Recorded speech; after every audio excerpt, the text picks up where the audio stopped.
दीर्घ वर्ष हेला नियुक्ति नाही, अवसर परे मध्य कार्य करुछंती कर्मचारी। एहार प्रतिवाद रे आमरण अनशन रे बसिछंती कंधमाल जिला दारिंगबाड़ीठारे थिबा बृहत बहुमुखी समवाय समिति लिमिटेड रो बोर्ड सदस्य। आज सकाळु बोर्ड सदस्य अनशन रे बसिछंती। सेमानंक कहिबा कथा समवाय समिति अधीन रे रहितिबा 17टी विक्रय केन्द्र मध्यरु 12टी विक्रय केन्द्र रे सेल्समैन पदवी खाली पड़िछि। किछि हाथ गणति कर्मचारी समस्त केन्द्र को पाଳି करी जाउथबारु सठिक समय रे साधारण बंटन सामग्री हिताधिकारी माने पाई पारु नाहांती।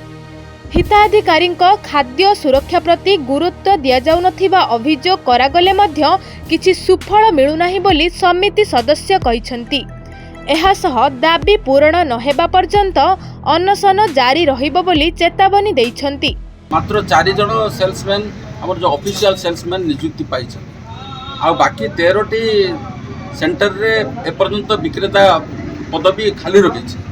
तेणु हमर जो खाउटी माने यथा समय खाउटी सामग्री पाई पारुना से आमर दाबी सेल्समैन मान आवश्यकता सेल्समैन मान नियुक्ति दि जाऊ एवं आमर दाबी को पूर्ण करा जाऊ आमर अनशन आम बसुँ।